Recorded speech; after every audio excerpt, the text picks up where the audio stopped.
Hey guys, welcome to the Creative Entrepreneur. And today we have a great guest all the way from Switzerland. We're going to be talking about content creation and lead generation.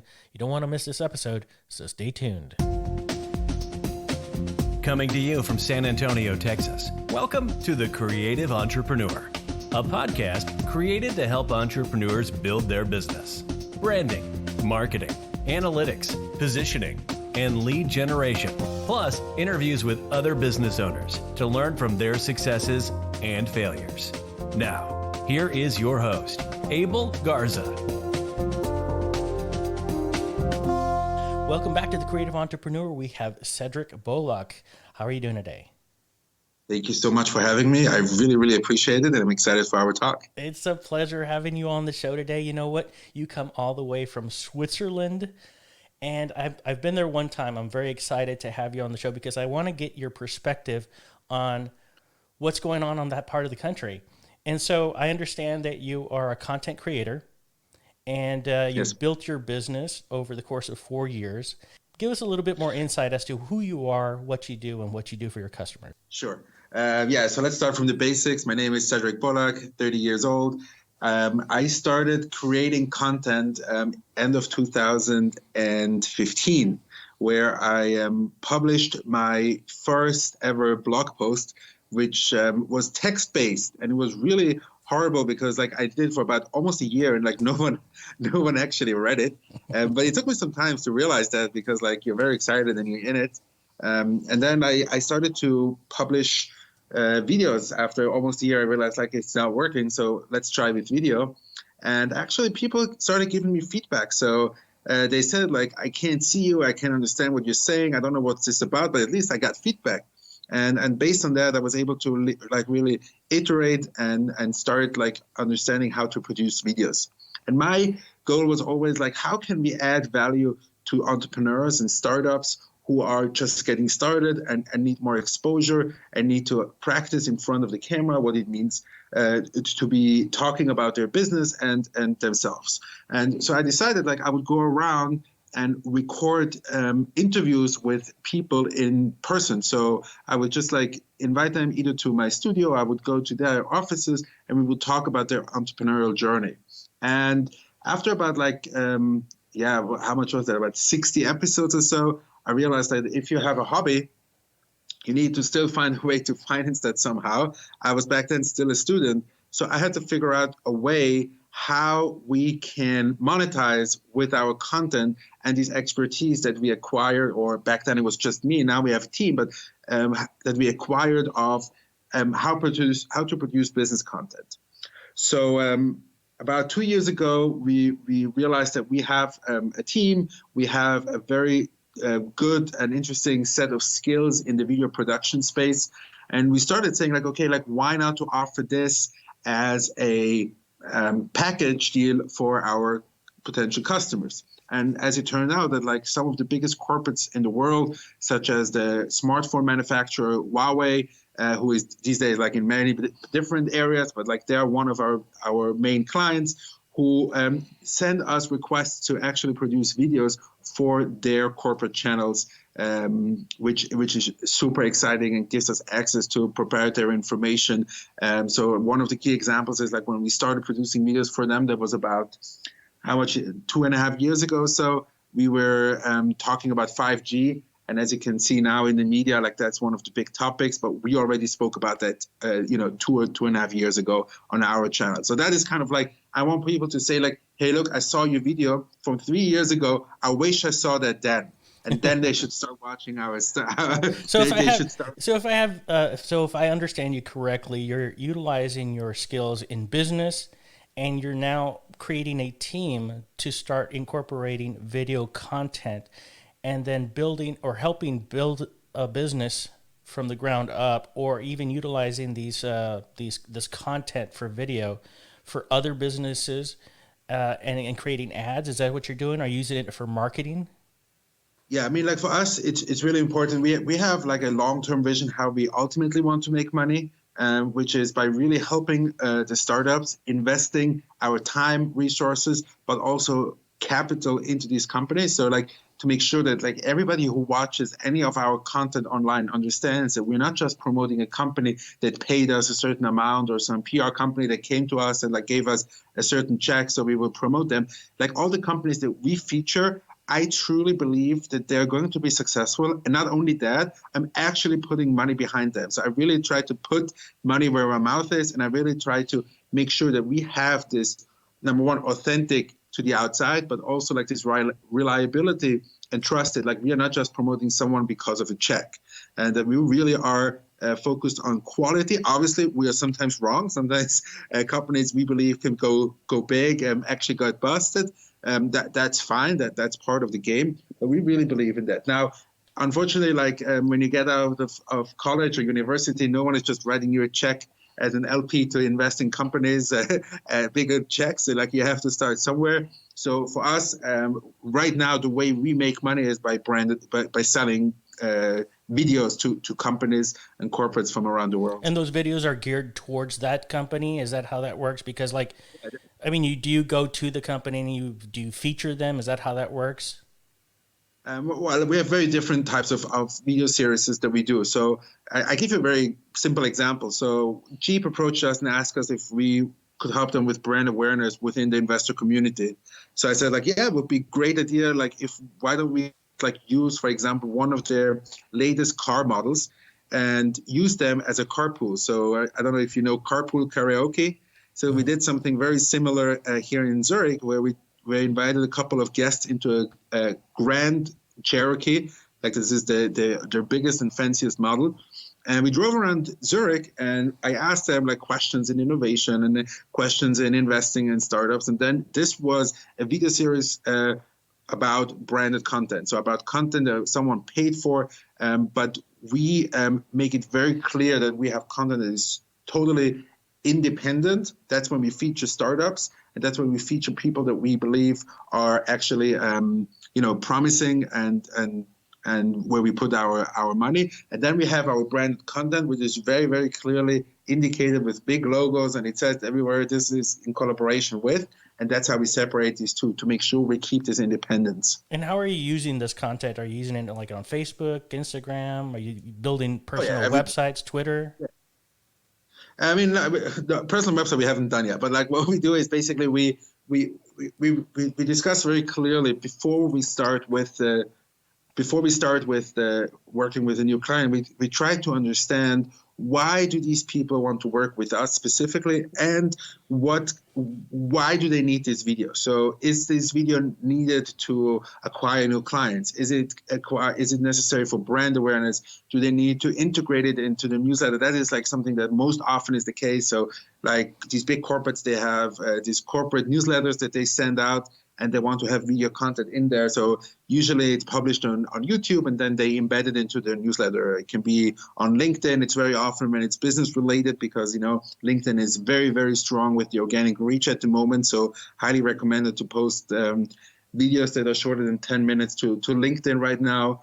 And Facebook, Facebook is nice to have at the moment. Unfortunately, the algorithms are super tough for business content. Yeah. So your background is in business, and you're delving into the content creation part of this. How did you familiarize yourself with video? Was that like just trial and error? Did you say something like, I'm just going to try it for the first time and put something together and see what happens? Or did you create a team of experts in videography and put something together professionally and then present that to other businesses? So it's a mix. I mean, in the beginning, the first 50 videos, I did everything by myself, like from inviting the guests to editing to recording, editing, publication, analytics, everything by myself. Then when you start like in the brackets, having a family and kids, or you start having more things to get done on an operational level in your company, then you have to start building a team so you can have support. So yes, I actually still record everything by myself because it gives me the flexibility of recording wherever I am. But from the moment I stop recording, I have a streamlined process with the remote team, and at the moment we are 8 plus me, so we're a total of 9 people, who everybody sits in a totally different place in this world. and they're working on a certain project. So it can be editing the videos, it can be editing the audio. Sometimes it's even separated. Sometimes then we have designers who work on the thumbnail. We have the social media management who works on the text. We put in a lot of thoughts into the titles. Titles are super important, and we always have discussions which title to take. So like it's really super interesting how we try to collaborate across different countries, across different time zones. With obviously only the best of the best people, we try to find this talent around the world. So a question that I have is, how did you put your team together? I mean, you're building these videos, and then all of a sudden you need help building, or I should say, editing these videos. How did you put them together? Yeah, it's a very good question. Like the moment you start. Excuse me. Yeah. So I mean, I guess another way to put this is, you put your team together. Are they on payroll? Are you paying these guys, or are they volunteers? Or are they just dedicated to the cause? No. I mean, number one, I have a personal rule that like whoever works for me gets paid no matter what. Because I once interned for a company and I wasn't paid, and it was a horrible experience. And I said to myself, I'd rather do something myself or or not hire someone than not paying them. So everybody by me gets paid for their work. That's definitely something that is super important to me. Now, I only work at the moment with freelancers from all around the world. Now, when you work with freelancers, especially I would say here in Zurich, when your neighbors are all on payrolls and it's big banks and they have a lot of legal systems and everything, it's a very different mindset than when you work with freelancers. So my first tip would be like, freelancers want to do their work, they enjoy their work, and they want to get paid on time. So if you understand this and you can work with this mindset, then it's always a give and take, and we both need each other. I need my video editor, and my video editor needs me for paying, and like this, it's a very, very nice collaboration. So that is like something super important that I always keep in mind when I start recruiting new people.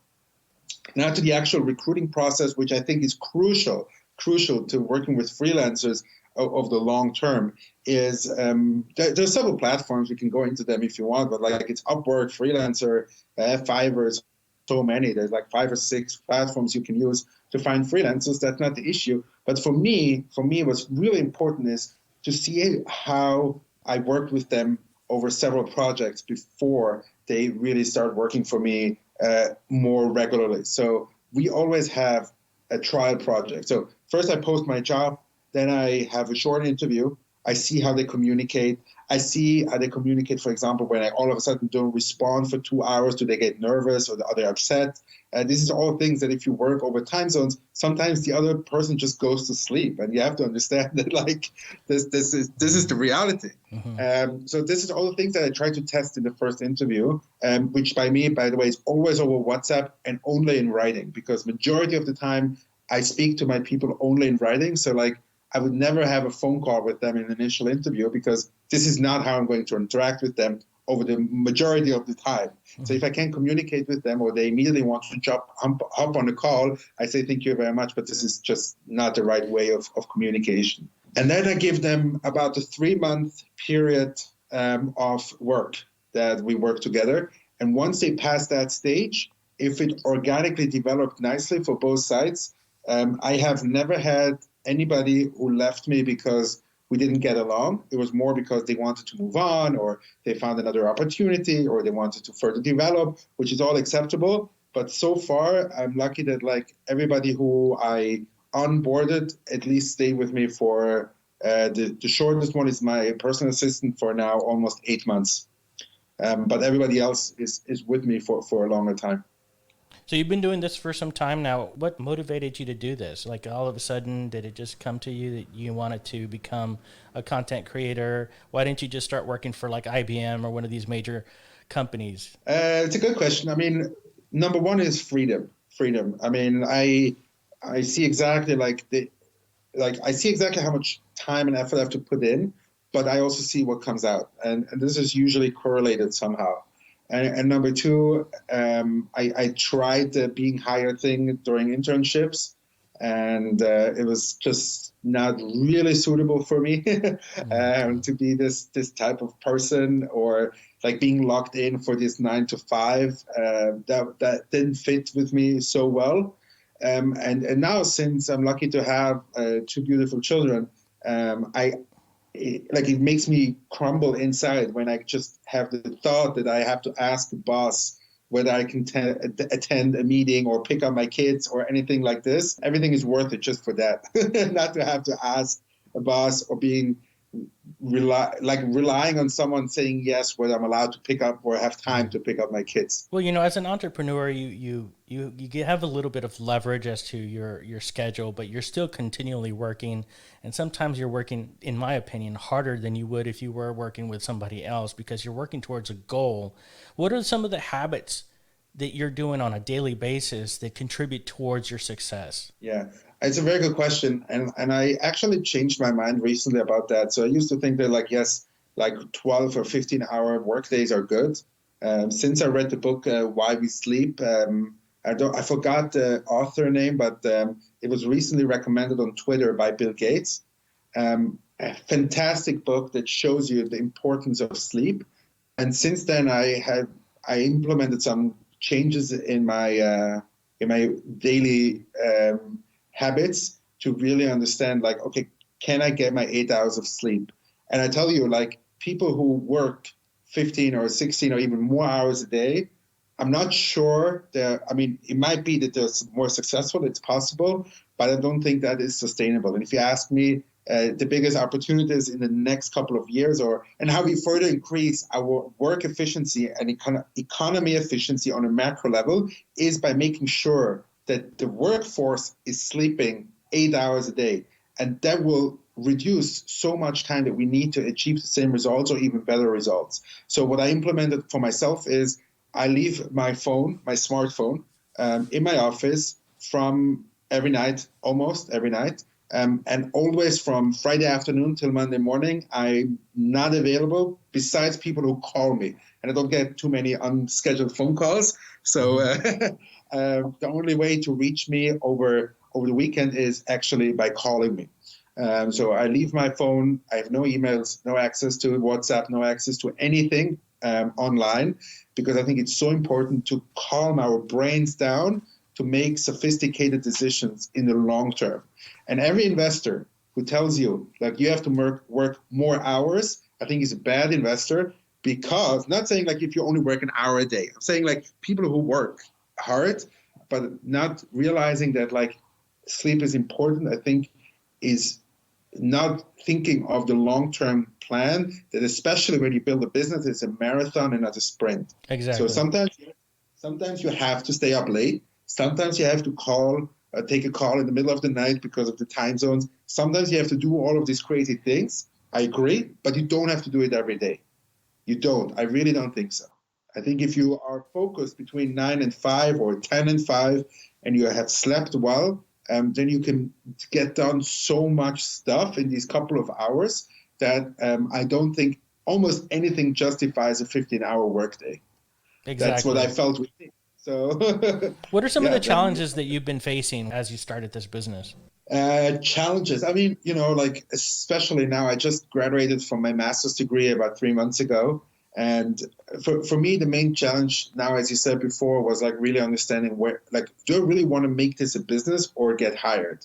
And if you want to make this a business, and I don't know all the legal implications in the US, but in Switzerland, the legal implications are basically that if you want to found a company on a certain type of company, you need a certain amount of cash upfront, which I, as a just graduate of a university, don't have. So right now we are in a situation where we have investors who said yes to investing in me and my team and our idea. But this moment when you are in between, yes, you got the handshake, yes, there are, but the money is not on the account yet. You don't have the company yet. So this in-between stage that no one is talking about, or when you reflect and ask them I just founded a company last year, what that actually mean in the essence That is something that I don't think is communicated enough, and that's like what for me is a big challenge. So people usually talk about their successes, about their failures, and I don't hear so much about the process. I don't hear so much about like what it means that you got to this success, what it means to get to this failure, and to talk about the actual failure and the actual success is it's just like the tip of the iceberg. But for me, it's much more interesting. Like, did you actually sign this document, or like, do I need a term sheet, or like, there's so many things that you have to think about all the time, especially as the founder, and you want to avoid the big mistakes. So like, obviously we all make mistakes and we do certain things wrong, but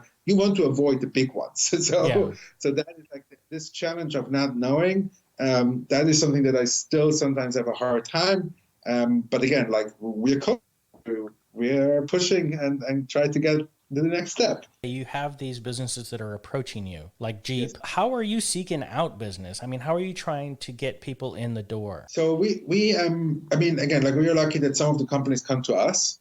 But on the other hand, we also strategically try to schedule meetings for me. But again, like this is like something that like is very founder specific. So I personally love talking to people. I think it's always fascinating. I think there's not one person you can send me into my office that I wouldn't be fascinated about their story or about like something they can teach me or something like. So I really enjoy that. But like nevertheless, like we try to be more strategic about like who am I meeting, what is it about, and trying to figure out that we get into this meeting with more context without losing this aspect of building the relationship. And again, like building relationship is again like a tip of the iceberg term. It's more like what that means is first you have a coffee, you see each other at an event, you talk about a certain sports event, or you talk about some family, you understand he is also a father, he has a kid, he doesn't have a kid, he's getting married, whatever. And this is what it means to build a relationship. And then eventually sometimes people come up to you and say like, yeah, we would like to work with you, or you actually present them with the way you ask. Asking is a big thing if you're not worried about the no, which we all are sometimes, but if you can handle the no. I always actually tell people I prefer to get a no than not getting a reply. I think not getting a reply is the worst for me. Like if someone doesn't reply, it's like I ignore you. I think that is worse to me. It feels worse to me than like saying like, Cedric, like I don't want this product from you, or like no, we can't work together, or like I don't have the budget or whatever. Like, I don't like you, or I don't think you're doing something smart. Something, everything right? Is acceptable. Everything is acceptable. Like, ignoring, that hurts. Ignoring is hurt. That hurts. So I definitely got you as far as building relationships. That makes total sense. In fact, I wrote down building relationships, and then you said it. I'm like, wow, that's amazing that we're on the same page, which is great because, building relationships is important, and networking and getting your name out. And so obviously you've branded yourself and you're trustworthy because people where companies are approaching you. So how did you go through that? How did you get to that point where you've branded yourself as a trustworthy business? I mean, we deliver, and we even over deliver. So like we try, number one is like we created around 500 videos in the last 3 years. So someone who has been following me and has been seeing my progress, I think it's just consistency. That is super important for people to get to know you. Yeah, that is basically it. There's not much more to say. So establishing a quality product that you can deliver to the customer, and then they see that, and then building yourself as a brand that way. I understand. I totally get that. What was a point in your career, in the trajectory of your business, personal life, that just all of a sudden you just said, you know what, this is what I've got to do? I would say I would definitely want to be in this for the next 5 to 10 years. And I think it would be unrealistic to think beyond that time. Well, people in Switzerland, they retire early, right? I would say I mean, again, like for me, I always have like certain criteria. A couple of years ago, I established these criteria as something that like I want to work in. So, I would say 99% of my strategic decisions I take for the company is, can I be location independent? Can I close my laptop, go to a totally different country, and continue working and making the same amount of money? And that is like something that like for me is super important. We have so far only made one decision that does not fulfill it, which is like having the studio here that you can see. But besides that, like we always try to make sure that like we can actually be like really only depending on my laptop and some internet. Exactly. And that is for me like something that like is very important. And it has to, especially when you're building something on your own, I think you have to enjoy it. You have to like it. And for me, like being able to talk to the entrepreneurs who usually have a fascinating story, again, talking about the process, that is something that like really, really excites me every time I get to speak to these people. And I think that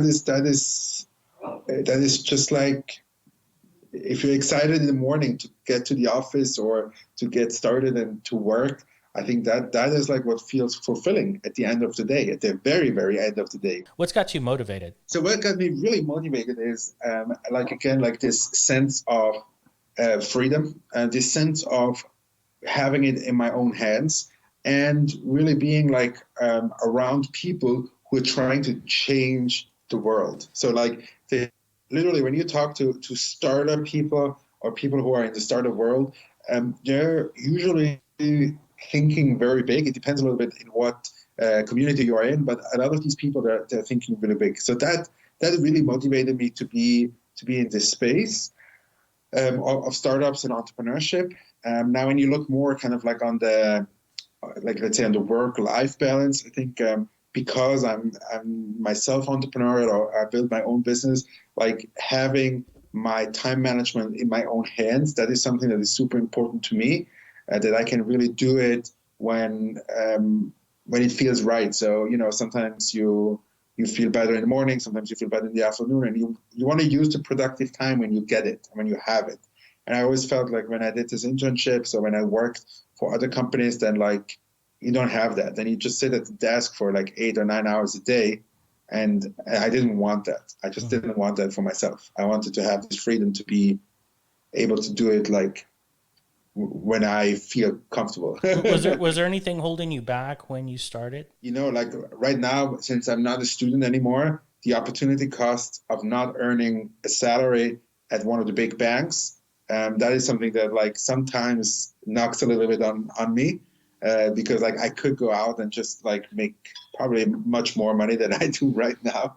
But like I'm just thankful to my wife and my kids and my parents and my support system who are willing to support us however it is, so we can make it work as a family, but like also as a business. Who is influencing you right now? Like, who's your main influence? Well, on a business level, I mean, I look up to people on YouTube who were able to build a business based on, let's say, content creation, or run a business and use content to actually show what they're doing. So I give you 2 examples from YouTube, as you probably know. So probably one of the best storytellers is Casey Neistat, one of the biggest YouTubers, or one of the earliest YouTubers, maybe not the biggest anymore, but one of the earliest YouTubers. I actually am going to release a video today where I got to meet him here in Switzerland, Casey, when he was here. So we released this video today, super inspiring. And then on a business level, when it's about content creation at scale, then definitely Gary Vaynerchuk. I mean, like he is absolutely, I would say insane, because I know he would like to hear that he's insane